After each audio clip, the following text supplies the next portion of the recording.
Pasang surut air di pantai, takkan sama badai semalam. Berdiri saya bukan bersantai, tetapi semata-mata untuk menyampaikan mauduk pidato saya. Hargai sawit Malaysia. Assalamualaikum dan salam sejahtera. Menurut Kamus Dewan edisi keempat, kelapa sawit merupakan sejenis tumbuhan yang buahnya menghasilkan minyak. Sawit berasal dari Afrika Barat.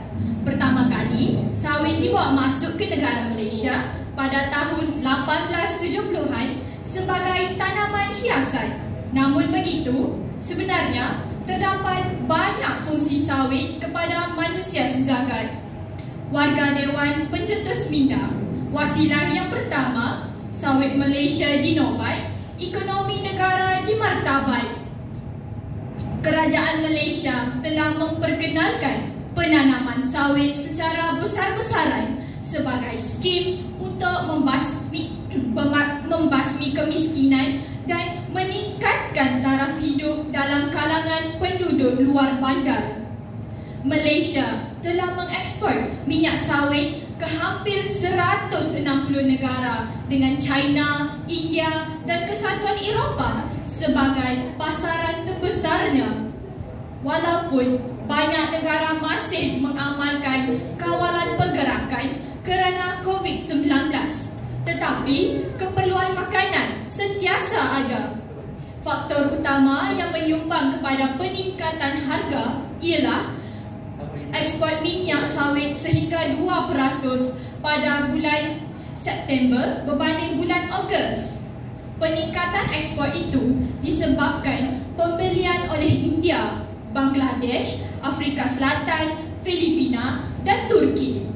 Justru jelaslah sawit Malaysia dinobat, ekonomi negara dimartabat.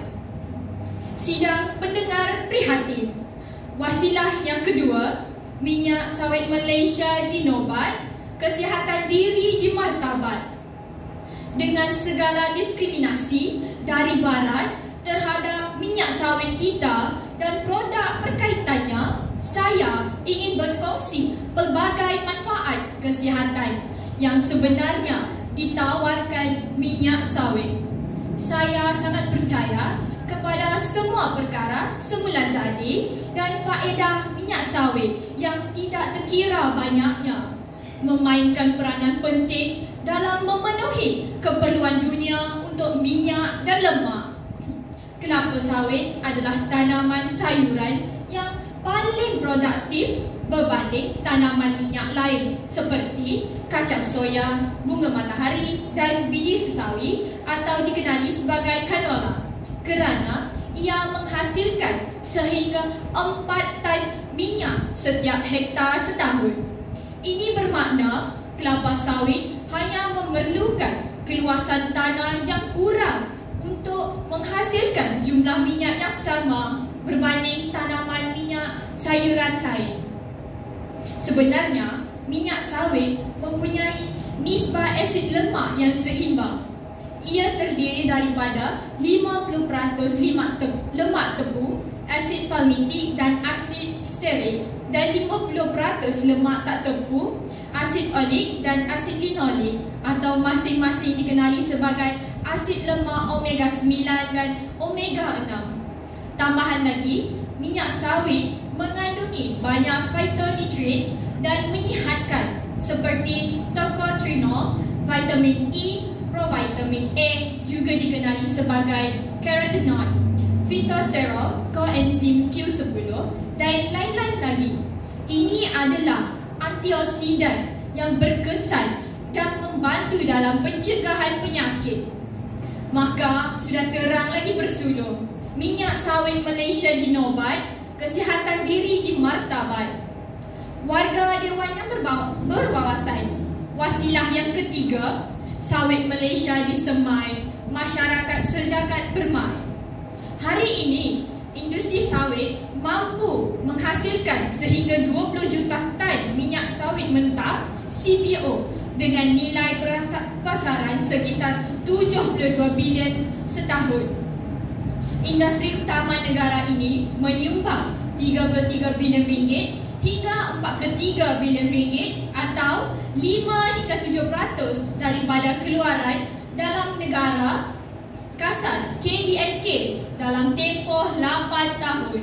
Bukan itu saja, industri ini juga memberikan peluang pekerjaan dan manfaat yang hampir 1 juta orang secara keseluruhan, sama ada aktiviti pada peringkat huluan maupun hiliran, termasuklah petani, pekebun kecil, pemasaran, perdagangan domestik dan antarabangsa.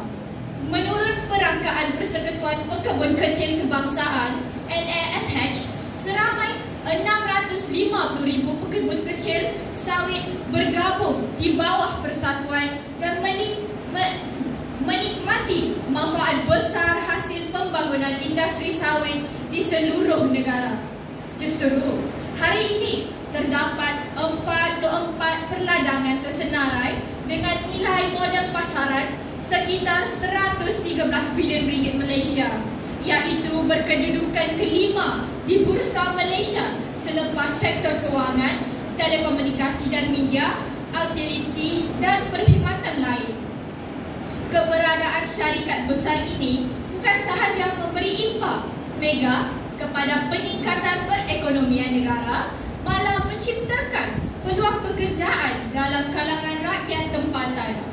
Penubuhan Institut Penyelidikan Minyak Sawit Malaysia (PORIM) pada 1979 di bawah Kementerian Perusahaan Utama waktu itu bertujuan melakukan aktiviti penyelidikan dan pembangunan R&D sawit. Jelaslah, sawit Malaysia disemai, masyarakat sejagat permai. Sekian, terima kasih.